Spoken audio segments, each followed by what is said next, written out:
মোহনের বাঁশির এই সুর, এই সঙ্গীত কার না পছন্দ হয়, সবারই খুব ভালো লাগে। এবার এই সুর আসে কোথা থেকে? কেউ বলবেন কৃষ্ণের হৃদয় থেকে। সত্য কথা, এই সুর হৃদয় থেকে নির্গত হয় এবং প্রকট হয় এই বাঁশি থেকে। এই বাঁশিটাকে দেখুন, এই ছিদ্রগুলি দেখুন, প্রত্যেকটা সুর থেকে নিজস্ব একটা স্বর নির্গত হয়। এবার যে ব্যক্তি এই সমস্ত সুর এবং স্বর বুঝতে পারেন, এতে নিপুণ, তিনি এই বাঁশির দ্বারা যে সুর নির্গত করবেন তা তো মধুর অবশ্যই হবে। এবার জীবনের সাথেও কিছুটা এরকমই ঘটে। জীবনের কিছু নীতি থাকে, অর্থ, কুটুম্ব এবং আধ্যাত্মিক। যদি জীবনের প্রত্যেকটা মুহূর্ত সুখময় হয় এরকম আপনি চান, তাহলে এই তিনটি নীতিতে আপনাকে নিপুণ হতে হবে।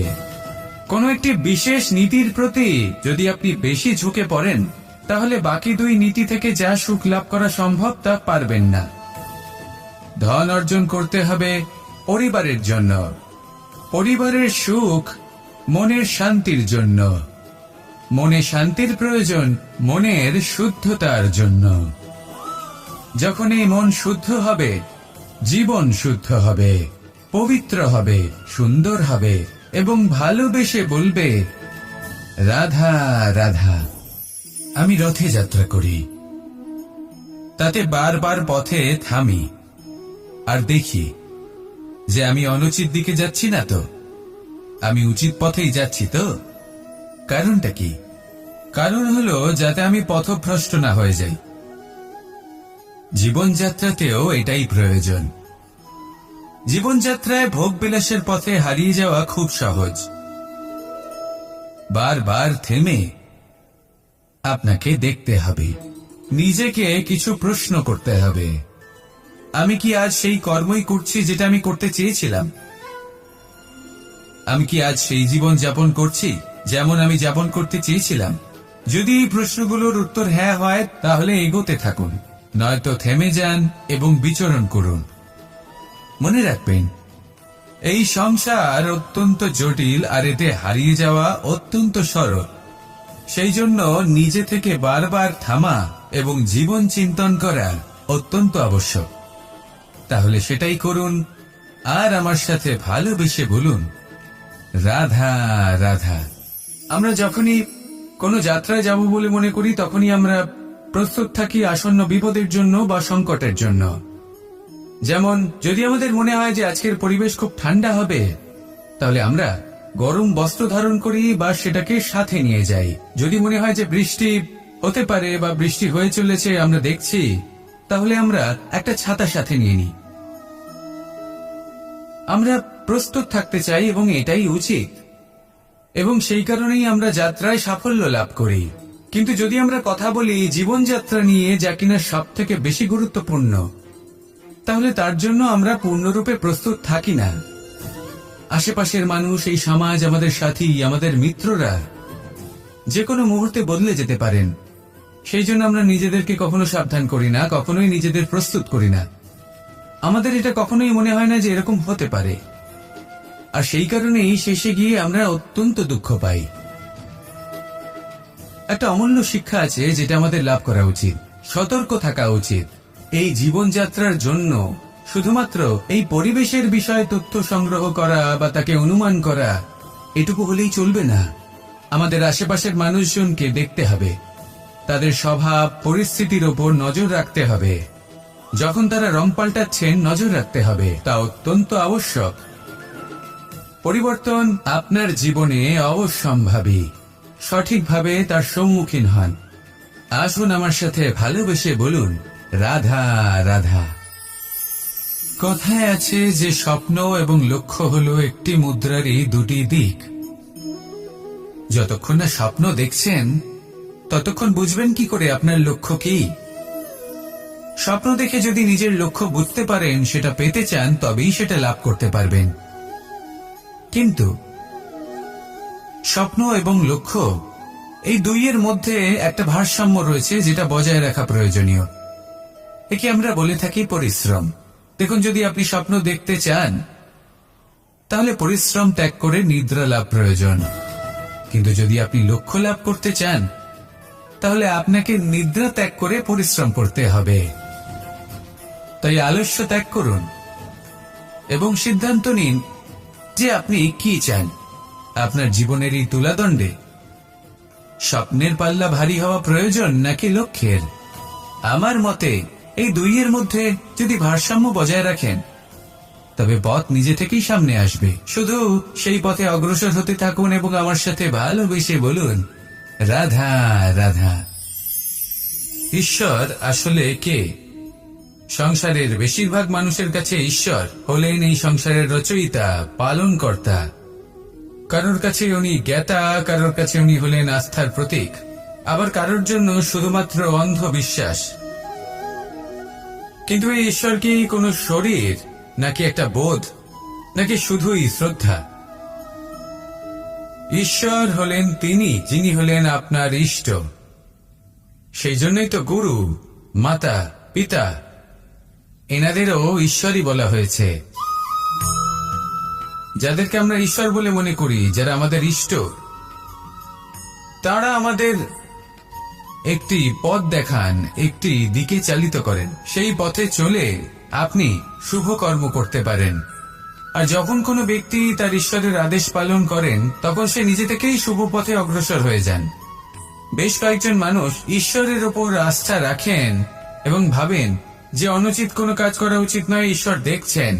ওনারা ভয় পান যে কোনো অনুচিত কর্ম করলে কে জানে তার পরিণাম কি হবে। এমন অনেক ব্যক্তি রয়েছেন যারা ঈশ্বরকে বিশ্বাস করেন এবং জানেন যে ঈশ্বর তাদেরকে দেখছেন। তাই যে যে শুভকর্ম ওনারা করেছেন তার ফল তারা অবশ্যই পাবেন। এবার আপনি ভয় পেয়ে ঈশ্বরকে বিশ্বাস করবেন নাকি বিশ্বাসের দ্বারা ঈশ্বরকে বিশ্বাস করবেন, সেই সিদ্ধান্ত আপনারই। কিন্তু হ্যাঁ, যদি আপনার মনে ঈশ্বরের জন্য কোনো স্থান থাকে, যদি আপনার কোনো ইষ্ট থাকেন, যদি আপনি কাউকে ঈশ্বর মনে করেন, যার প্রত্যেক আদেশ আপনি পালন করে থাকেন, তাহলে বলি ঈশ্বর কখনো আপনাকে অনুচিত পথে চালিত করবেন না। আসুন আমার সাথে ভালোবেসে বলুন, রাধা রাধা। আপনারা সবাই একটা গাছের পাতাকে দেখুন। যতক্ষণ পর্যন্ত গাছের সাথে, মানে গাছের ডালের সাথে জুড়ে থাকে, সে সবুজ থাকে, বাতাসের সাথে সে নড়তে থাকে। যতক্ষণ পর্যন্ত ও সূর্য থেকে পাওয়া রশ্মির শক্তি গাছে পৌঁছে দেয়, ততক্ষণ ও ডালের সাথে যুক্ত থাকে। কিন্তু যখন সেই পাতা শুকিয়ে যায়, তখন তার কোনো গুরুত্ব থাকে না। সেই পাতা গাছের ডালে এবং বৃক্ষের কাছে বোঝা হয়ে থেকে যায়। এবং এমন এক সময় আসে যখন সেই ডালটি শুকনো সেই পাতাকে পরিত্যাগ করে। এটাই আমরা এই প্রকৃতিতে দেখি এবং এটাই হলো সত্য। আর এটাই আমাদের জীবনে খুব বড় একটা শিক্ষা। যদি আপনিও নিজের জীবনে নিজের আপনজনদের কাছে বোঝা স্বরূপ হয়ে দাঁড়ান, তাহলে তারা আপনাকে যতই ভালোবাসুক না কেন, ওনারা যদি নাও চান, তাহলেও এমন এক দিন আসবে যখন আপনার আপনজন আপনাকে পরিত্যাগ করবে। সেই জন্য সবসময় আত্মনির্ভর হয়ে ওঠার চেষ্টা করুন। নিরন্তর পরিশ্রম করতে থাকুন, কারোর উপর বোঝা হয়ে থাকবেন না, বরং তার সাথে মিলে দায়িত্ব পালন করুন। এমনটা করবেন, তাহলে আপনার সম্মানও বজায় থাকবে এবং সম্পর্কের মধ্যে আপনার মূল্য বজায় থাকবে। আসুন আর আমার সাথে ভালোবেসে বলুন, রাধা রাধা। প্রেম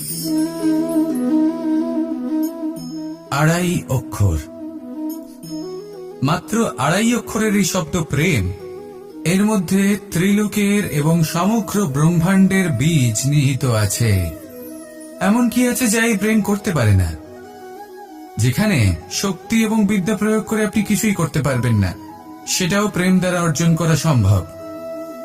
প্রেম চাইলে পাথরেও ফুল ফোটাতে পারে। প্রেম চাইলে ন্যাড়া পাহাড়ের বুক চিরে নদীপথ তৈরি করতে পারে। চাইলে নিরক্ষর ব্যক্তিকে সংসারের শ্রেষ্ঠ জ্ঞানী করে তুলতে পারে। শুধুমাত্র এই প্রেমের জন্য সবার দুষ্টু কানাই ঘনশ্যাম হয়ে উঠেছিল। শুধুমাত্র এই প্রেমের টানেই ত্রিলোকের স্বামী দ্বারকাধীশ নির্ধন সুদামার পদসেবাও করেছিলেন। এই প্রেম হলো সংসারের সবথেকে বড় শক্তি। এই সংসারের আধার হলো প্রেম। এমন কিচ্ছু নেই যা এই প্রেমের পক্ষে সম্ভব নয়। যেখানে বিদ্যা এবং শক্তি সাহায্য করতে পারে না, সেখানে এই প্রেম আপনাকে জয়ী করে দিতে পারে। তাহলে আসুন আর আমার সাথে ভালোবেসে বলুন, রাধা রাধা।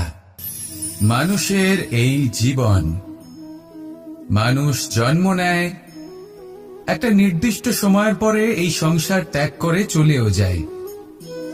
এবার শুধু এটাই আবশ্যক নয় যে এই জীবনকালকে আপনি যাপন করবেন, শুধু এটাই গুরুত্বপূর্ণ নয়।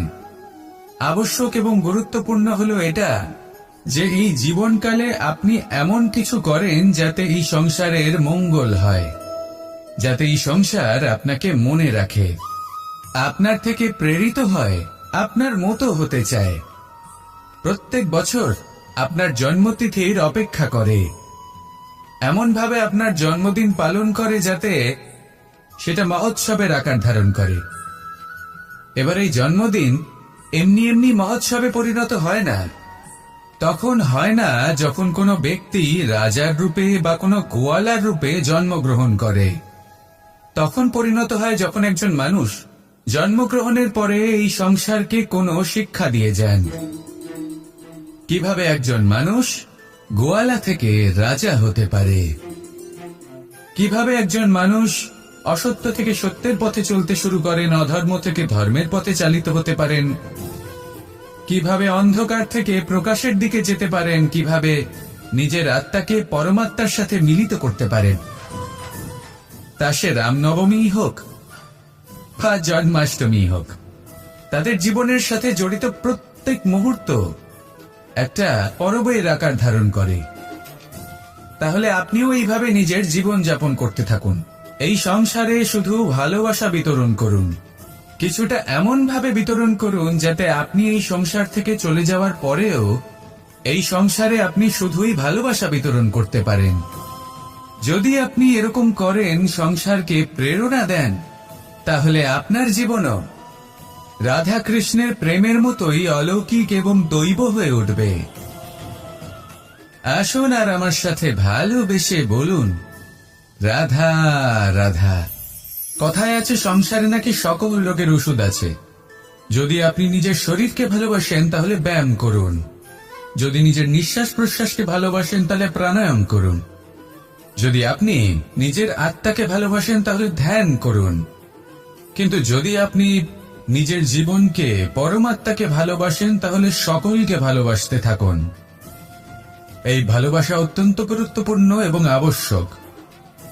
ভালোবাসার থেকে ভালো না কোনো ওষুধ আছে, না আছে কোনো আসন। এর থেকে ভালো না কোনো ব্যায়াম আছে আর না কোনো প্রাণায়াম।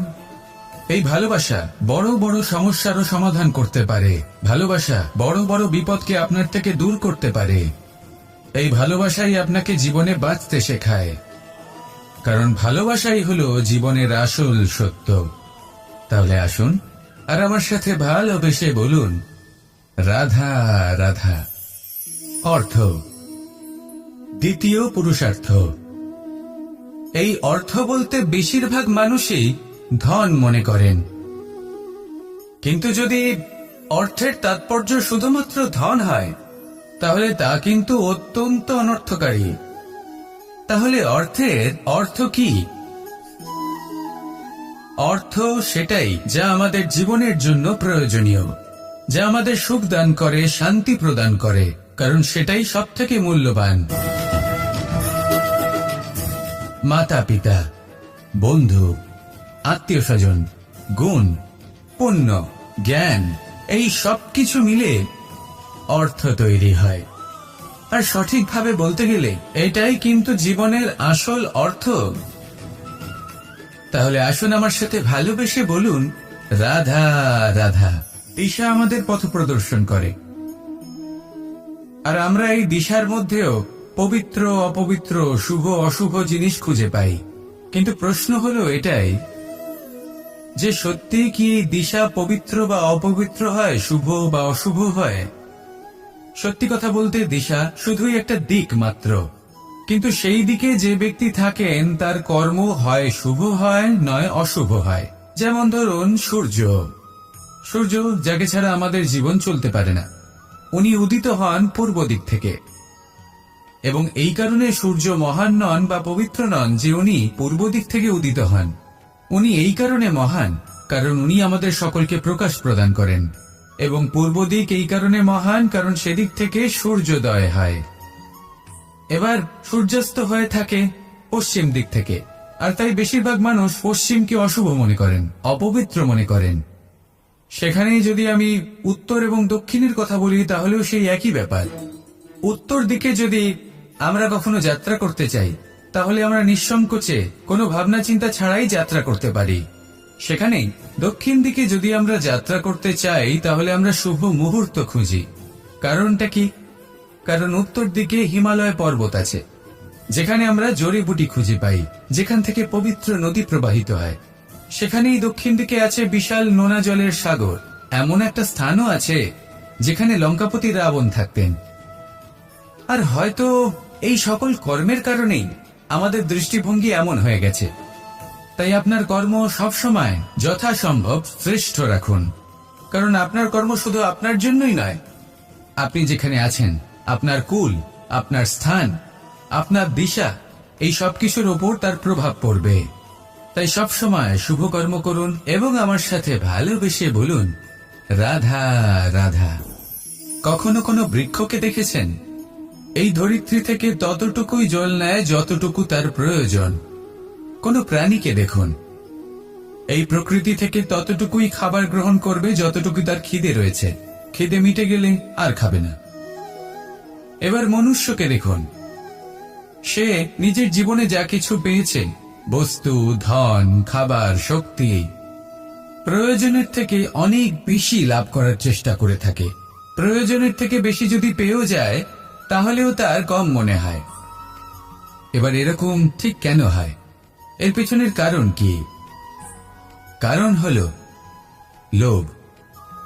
লোভের আগুন কিছু এমন হয়, যদি মানুষের মনে একবার প্রজ্বলিত হয় তাহলে শুধু বাড়তেই থাকে।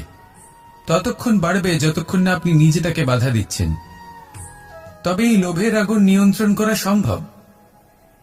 পরিমিতিবোধ, পরিমিতিবোধের চিন্তা। আপনাকে শুধু নিজেকে একটা সরল প্রশ্ন করতে হবে। যখনই মনের মধ্যে কোনো বস্তুর প্রতি, শক্তির প্রতি, ধনের প্রতি, ভোজনের প্রতি লোভ বেড়ে যায়, নিজেকে প্রশ্ন করুন, এটা কি আমার কাছে ততটাই প্রয়োজনীয় যতটা একটা বৃক্ষের কাছে জল, যতটা একটা প্রাণীর কাছে ভোজন? এটা কি ততটাই প্রয়োজনীয়? যদি উত্তর না হয় তাহলে নিজেকে সেখানেই বাধা দিন। সেই ভাবনা সেখানেই ত্যাগ করুন, কারণ সেটাই হলো লোভ। ঠিক এইভাবেই প্রয়োজনীয়তার চিন্তা করে আস্তে আস্তে এই মন নির্লোভ হয়ে উঠবে। আর এই মন প্রসন্ন হয়ে বলবে, রাধা রাধা। এ হলো গোলাপ ফুল। একে আমরা সকলেই চিনি। সমগ্র সংসার ভালোবাসে এই পুষ্পকে। এই ফুল দেখতেও সুন্দর। সবথেকে বেশি গুরুত্বপূর্ণ কথা হলো এর সুগন্ধ, যা দূর দূরান্ত থেকে ব্যক্তিদেরকে আকৃষ্ট করে। এই সুন্দর পুষ্প একটু মন দিয়ে দেখলেই দেখা যায় এর নিচে কাঁটা রয়েছে। এই সংসার বলে, এ প্রকৃতির কেমন রচনা, এত কোমল পুষ্প, এটা কি তীক্ষ্ণ কাঁটা সহ প্রস্ফুটিত হয়? এটাই হলো জীবনের সত্য। আমাদের অন্তরের সদ্গুণ, সেগুলিও এই ফুলের মতোই সুন্দর। সংসারের সৌন্দর্য দেখতে পায়, এর সুগন্ধ চতুর্দিকে ছড়িয়ে পড়ে। কিন্তু এই সদ্গুণ জাগ্রত করে তোলার জন্য কঠোর পরিশ্রম করতে হয়, প্রতিনিয়ত চেষ্টা করে যেতে হয়। তাই জন্য যদি আপনি জানেন আপনার পথ উচিত কিন্তু তা কাঁটায় পরিপূর্ণ, তাহলে থামবেন না, চলতে থাকুন। একবার যদি অন্তরের সদ্গুণ জাগ্রত হয় তাহলে এই সংসার এই সৌন্দর্য দেখবে আর সুগন্ধে আকর্ষিত হয়ে আপনার কাছে আসবে। এই মন, এই জীবন প্রসন্ন হয়ে বলবে, রাধা রাধা। জীবন হলো আত্মিক সুখের বিষয়। যখন আপনি কোনো শ্রেষ্ঠ কাজ করেন, আপনার মন আপনাকে বলে দেবে যে আজ আপনি কোনো শুভ কাজ করেছেন। সেটাই হলো আত্মিক সুখ, এটাই হলো জীবন। তাই নিন্দার মাধ্যমে যে দুঃখ জীবনে আসে বা ফেলে আসা অতীতের জন্য আপনার জীবনে যে দুঃখ আসে, সেগুলো ভাবা বন্ধ করে দিন আর কর্ম করুন এই বর্তমানের জন্য, আগামী ভবিষ্যতের জন্য। আজ আপনাকে আমি একটা কাহিনী শোনাবো। রাধার সখী ললিতা একদিন প্রসাধন করছিল। ও দর্পণে নিজেকে দেখল, আর তখন ওর প্রসাধন ওর ভালো লাগলো না। ও বারংবার নিজের প্রসাধন বদলাতে থাকলো আর দর্পণের দিকে তাকালো। কখনো ফুল বদলালো, কখনো বস্ত্র বদলালো, কখনো আভূষণ বদলালো, কিন্তু কিছুতেই নিজের প্রসাধন ওর ভালো লাগলো না। ওর মনে হতে লাগলো যেন ওর রূপ ওকে ত্যাগ করেছে। ও এই কথা রাধাকে বলল। রাধা ওই দর্পণের দিকে তাকালো, একটা বস্ত্র নিল আর সেই দর্পণকে স্বচ্ছ করে তুলল। তারপর ললিতা ওই দর্পণের দিকে তাকালো আর ও নিজের উদ্ভাসিত রূপ দেখতে পেল, নিজের সৌন্দর্য দেখতে পেল। তাৎপর্য মালিন্য দর্পণে ছিল, তার রূপে নয়। ঠিক সেইভাবেই এই দর্পণের মতোই হলো আমাদের মন। যদি এতে মালিন্য থাকে, তাহলে এই সংসারের সবকিছুই মলিন বলে মনে হবে। আপনি যদি এই সংসারের সৌন্দর্য দেখতে চান, এই সংসারের শুভ কি সেটা জানতে চান, তাহলে নিজের মনকে স্বচ্ছ করে তুলুন। আসুন আমার সাথে ভালোবেসে বলুন, রাধা রাধা। এটা কোনো এক সময়ের ঘটনা। মাটির নিচে ছিল জল, আর মাটির ওপর ছিল একটা বৃক্ষ, আর সেই বৃক্ষে ছিল একটা পাতা যা আকাশকে স্পর্শ করত। যখনই কোনো ব্যক্তি আসতেন, সেই পাতাকে দেখে তার প্রশংসা করতেন। তাই বলে আকাশে সোনার মেঘ, কত ছবি আঁকে আপনার নাম কবু লিখে নাহি রাখে। অর্থাৎ প্রতিনিধি ওই বৃক্ষের পাতাকেই মনে করা হতো, সব প্রশংসা ওই পাতাকেই করা হতো। যেখানে চোখের আড়ালে থাকা সেই জল মাটির নিচে থেকে নিঃস্বার্থভাবে নিজের কাজ করে যেত, সেই বৃক্ষকে শক্তি প্রদান করত। কয়েকদিন পরে সেই পাতার অহংকার হতে শুরু করল। সে ভাবতে শুরু করলো যে আমি হলাম এই জলের অস্তিত্ব, আমি আছি সেই কারণেই এই জলের কথা স্মরণ করা হয়। আর কিছুদিন পরে সেই বৃক্ষ সেই জল শোষণ করা বন্ধ করে দিল, এবং সর্বপ্রথম মৃত্যু হল সেই পাতার। সেই পাতা যা আকাশকে স্পর্শ করছিল তা ঝরে মাটিতে পড়ে গেল, আর প্রত্যেক ব্যক্তি তার ওপর দিয়ে হেঁটে চলে যেত, তাকে দেখে আর কেউ প্রশংসা করত না।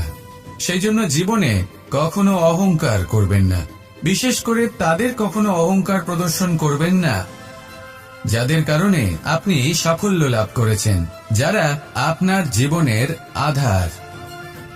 চিরকাল তাদের প্রতি কৃতজ্ঞ থাকুন, তাদের সাথে সম্পর্ক বজায় রাখুন, তাদের সাহায্য করুন, আর আমার সাথে ভালোবেসে বলুন, রাধা রাধা।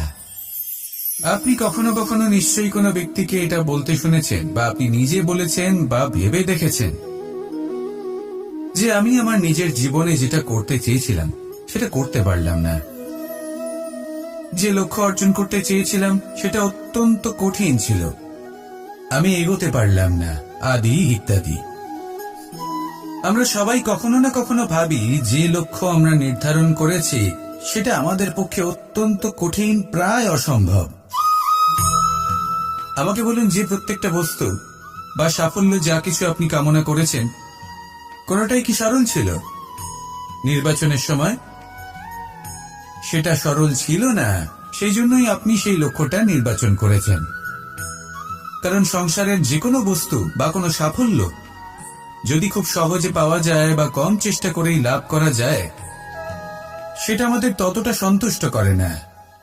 সেই জন্য আমরা জেনে বুঝেই কঠিন লক্ষ্য নির্বাচন করি, কারণ সেই লক্ষ্য আমাদের প্রতিস্পর্ধা এবং সংঘর্ষের সম্মুখীন করে, যার সম্মুখীন হয় অগ্রসর হওয়ার পরে আমরা আরো বেশি শ্রেষ্ঠ হয়ে উঠি।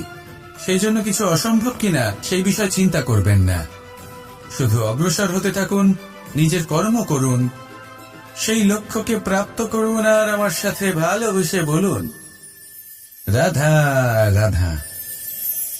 প্রত্যেকটি মানুষ জীবনে কখনো না কখনো এই কথাটা নিশ্চয়ই শুনেছেন, যে ভাগ্যের থেকে বেশি আর সময়ের পূর্বে কিছুই পাওয়া যায় না।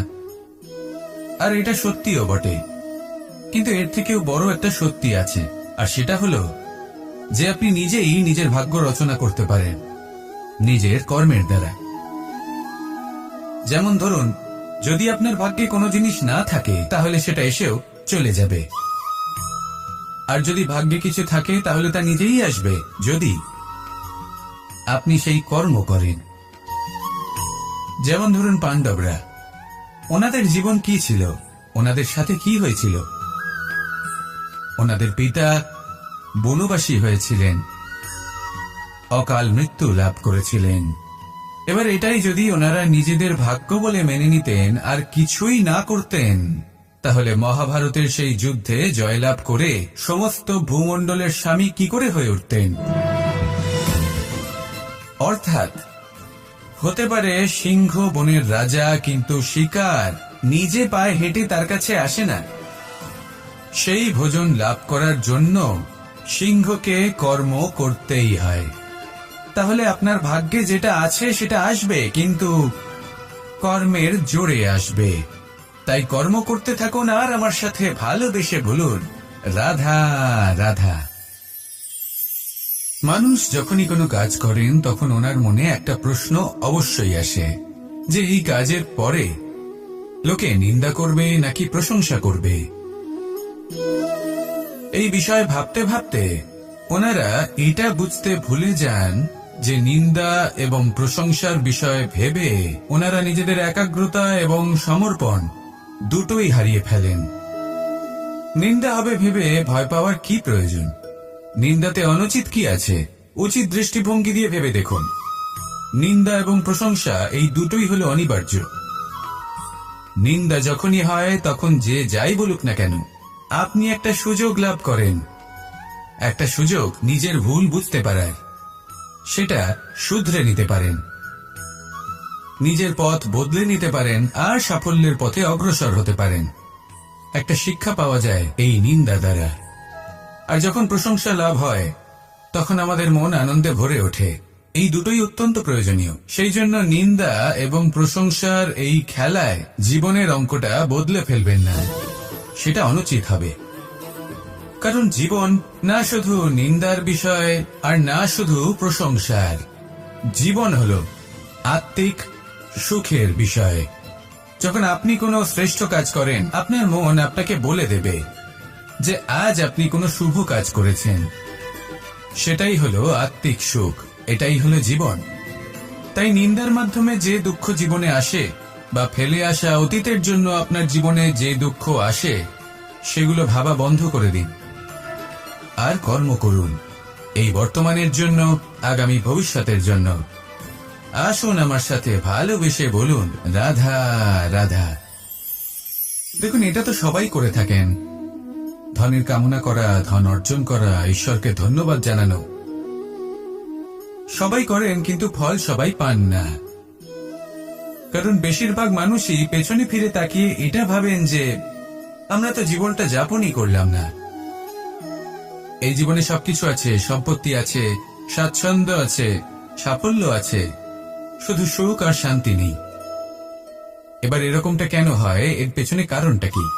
কারণ হলো এটাই যে জীবনে বাঁচার যে বিধি আপনি নির্বাচন করেছেন তা কিছুটা অনুচিত। জীবনে কিভাবে বাঁচা উচিত, জীবনযাপন কিছুটা রীতি মেনে করা উচিত।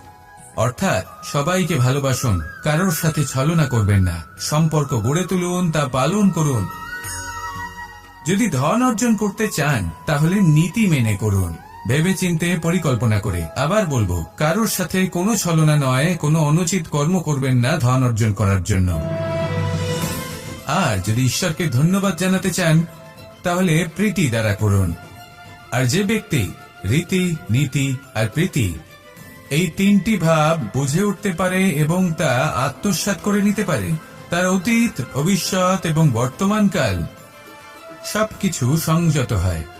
আপনি কিভাবে জীবনযাপন করতে চান, কিভাবে ধন অর্জন করতে চান, ঈশ্বরকে ধন্যবাদ জানাতে চান, নির্বাচন আপনার। আসুন আমার সাথে ভালোবেসে বলুন, রাধা রাধা।